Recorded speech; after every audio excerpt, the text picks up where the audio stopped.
E para você, vamos começar com essa pergunta. Como é que você enxerga esse movimento, ou essa religião, essa filosofia, ou um pouco de tudo que se chama Umbanda?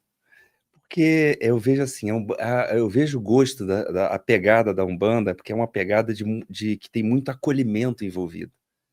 Acolhimento e também ela traz aquela pluralidade, né? Aquela união daquela diversidade toda rica da nossa cultura, né? Então, essa junção toda ela está intrínseca no meio social e no inconsciente coletivo. Então, eu acho que isso impacta muito dentro da alma da pessoa.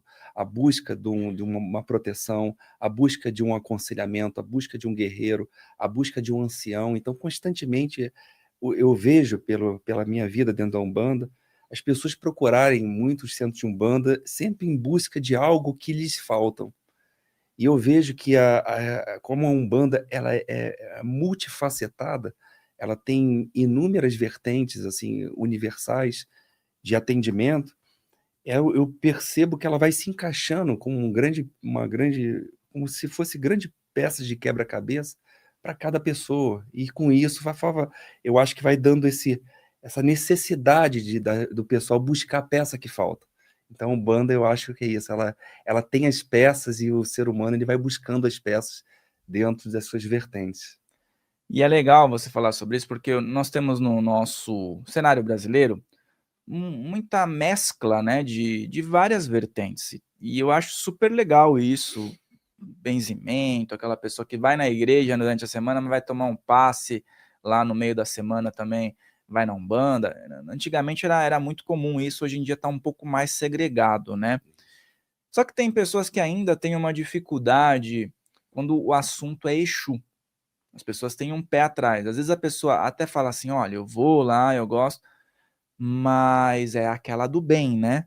E aí, quando você fala Exu, a pessoa. Tem pessoas que ainda espiritualizadas, que estudam, que ainda têm uma certa dificuldade, uma resistência, né? Por que você acredita que ainda existe esse preconceito, não só com a Umbanda, mas assim, dentro do preconceito da Umbanda, existe uma ponte de um preconceito maior com a figura do Exu, do guardião, né?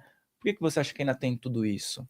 Então, isso tudo vem de uma demonização que foi feita de Exu e Pombagira, com base numa vertente realmente que vem de uma vertente cristã, que precisa de um céu e de um inferno. E como a Umbanda ela trouxe o sincretismo muito forte logo no início, né? Essa equiparação, essa fusão de religiões, onde houve a fusão da Igreja Católica, com os santos católicos, com os orixás, e aí essa fusão toda também se trouxe essa questão de céu e inferno. Então precisava-se criar também a figura do demônio, né? Então, como a Umbanda não acredita em demônios e nem em diabo, acredita em faixas vibratórias, Exu foi o escolhido de ser assim o diabo da Umbanda, né? Assim como Pombagira, a mulher do diabo. Mas, infelizmente, até hoje, nos terreiros de Umbanda, até para os próprios médios, por falta de estudo e de conhecimento, eles também trazem esse estigma, que é da própria sociedade, de o Exu ser algo realmente maléfico.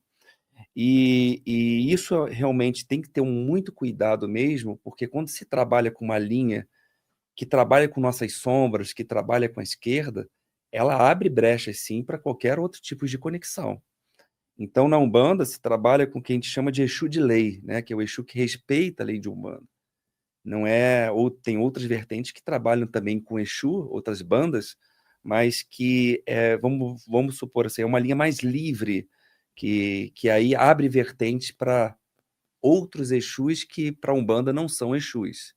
E é isso que causa uma confusão enorme e um medo enorme no meio, vamos assim, umbandista ou quimbanda, que acaba o pessoal temendo, porque vai vendo os vídeos, vai vendo coisas por aí nas redes sociais, que não é próprio da Umbanda. Exu não faz maldade, Exu não faz o mal, Exu não traz a mulher em 24 horas, não traz o amor ali em 48 horas, não faz mal para o outro, não mata, não faz nada para matar ninguém. Isso são outros espíritos que comprazem com isso, mas que se denominam Exus, mas que para a Umbanda não são Exus. Exus na Umbanda são guardiões, são protetores, são aqueles que descem em regiões sombrias para tirar o espírito humano da onde ele está preso, nos coloca de frente para a nossa sombra. Então, ele respeita uma lei, respeita uma regra pré-determinada. Então, são espíritos que eu considero de escola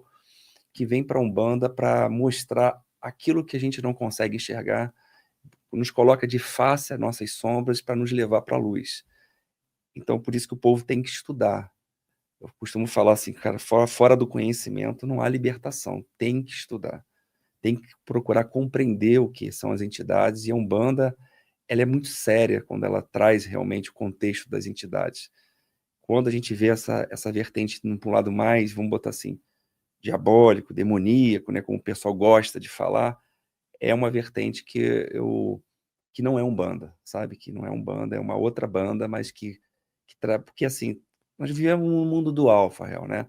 Onde a gente pode escolher trabalhar numa polaridade positiva, numa polaridade negativa, em faixas vibratórias falando.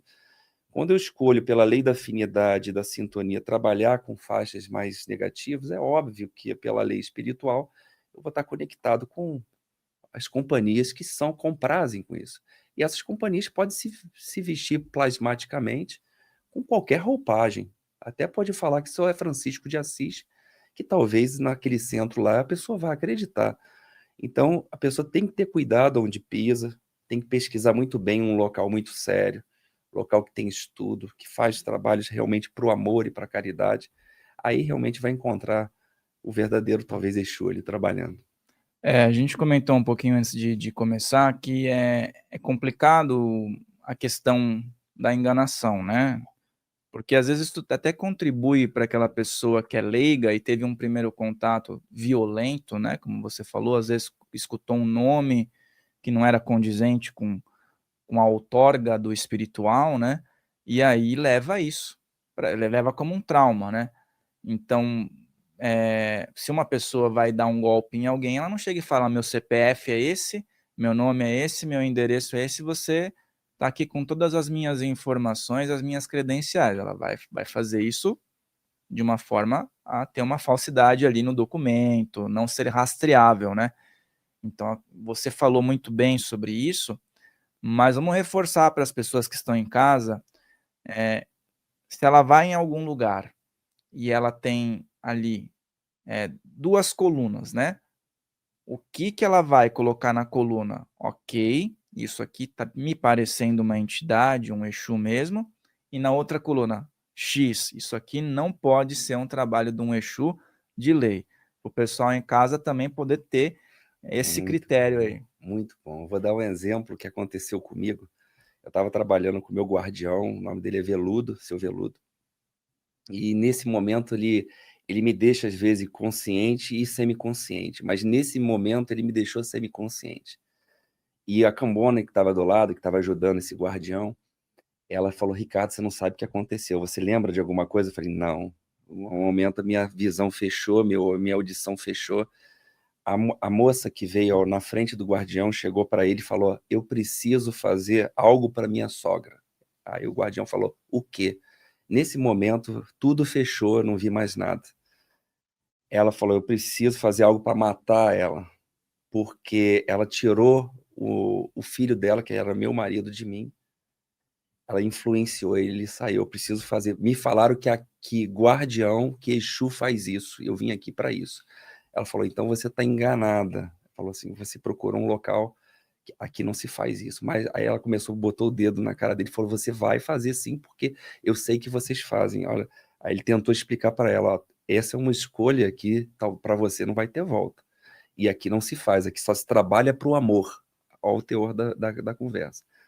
E toma cuidado com a escolha que você faz, que você pode achar um local que vai fazer isso e vai te prender e vai criar meios com você que depois você vai ter que responder por isso. E não adiantou, ela começou a bater boca e ele teve que expulsar ela do local.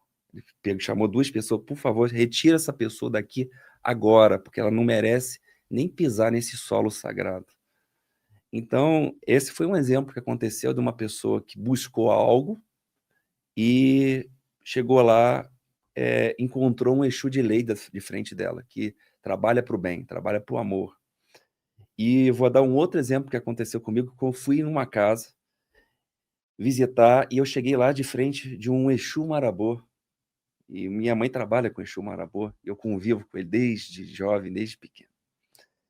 E de frente para ele já chegou assim para mim: "Vamos lá, menino, me dá um nome aí para eu queimar aqui no meu caldeirão. Só me dá um nome". Ali eu já percebi.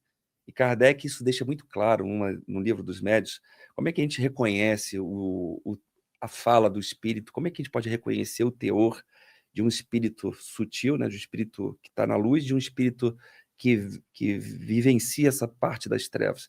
É pelo teor da mensagem, pelo teor da comunicação. E nesse momento, quando ele falou isso, eu já senti, opa, não, guardião, eu vim aqui para conhecê-los, vim aqui para tomar uma bênção, porque a gente tem que tratar com respeito, independente do local que a gente pisa. E voltei para o meu local e parti, porque eu já identifiquei que o local não trabalha com energias que eu compactuo, mas respeito o local também. Então, a gente tem que entender muito bem o local onde está pisando. Outra coisa que aconteceu comigo, porque eu gosto de dar o exemplo para elucidar o fato, eu fui padrinho de casamento de um casal muito amigo, e eu fui com eles num centro ele: vamos lá visitar o centro", cara, vamos lá.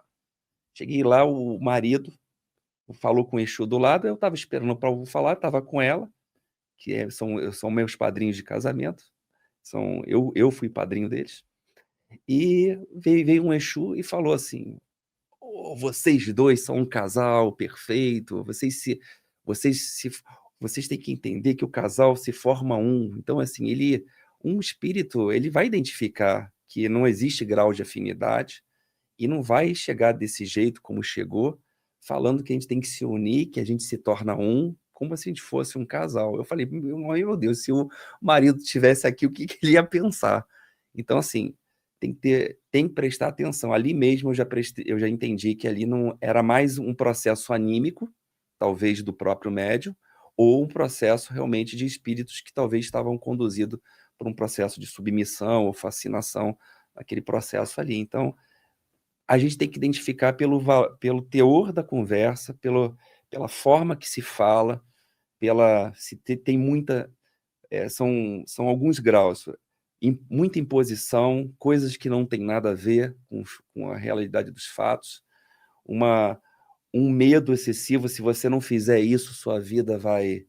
Isso são todos situações, porque eles trabalham realmente com mensagens que tocam a alma, para muitas vezes você interpretar e sair dali com algo para reflexão. Teve uma vez que, para elucidar essa situação, ele perguntaram para o Exu Veludo assim, o que eu faço? Minha vida está do avesso. Isso foi a médium me falando, o Cambono. Ricardo, você vai ver, ele resumiu tudo que o cara falou, ficou falando para ele uns 3 minutos, ele só ouvindo. Ele falou só uma frase e falou para a pessoa ir embora. A pessoa: minha vida está assim, minha vida está não sei o quê, não anda, não sei o quê. E falou: filho, eu vou te falar uma frase, você vai sair daqui com essa frase: a pedra no caminho é o caminho. Isso que eu tenho para você. Vá e reflita. Esses que dão só uma frase são os bons, viu. É isso, Eu gosto disso, porque é isso, sabe por quê, Ricardo? Normalmente, essa frase curta é a que faz a pessoa refletir por muito tempo, né, é do isso, que vem uma redação ali, a pessoa sai dali e não vai fazer nada daquilo. é isso, não vai fazer. Essa, quando vem uma frase, é essa que mexe com o cara. É essa, é essa. Essa toca a alma, essa faz a alma refletir, faz o ego recolher, né, porque o ego ele quer perguntar umas 10 perguntas e sai de lá não sabendo nada, não querendo nada. Ele quer todas as soluções para a vida dele, o milagre que seja realizado, mas ele não quer refletir, ele não quer mergulhar para dentro. E Exu, Caboclo, Preto Velho, faz você realmente ir para dentro de você, porque ele faz você se reconectar com a alma, para que a alma reverta para o ego. Porque o ego é teimoso, o ego ele quer rebater, ele quer prevalecer a vontade dele, e a gente não e a Umbanda ela vem para exatamente para você favorecer os ouvidos da alma. É isso.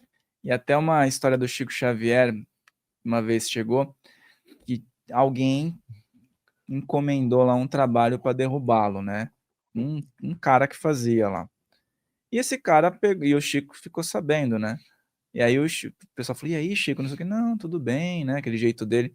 E todo dia ele ia lá nessa casa que o cara foi contratado, batia lá a palma e falava: "Eu vim aqui para o senhor me abençoar, fiquei sabendo que o senhor tem muita força, não sei o quê, então eu vim pedir sua bênção, vim pedir para você fazer uma oração por mim", e ia todo dia lá e levava mantimento, levava as coisas que ele sabia que precisava.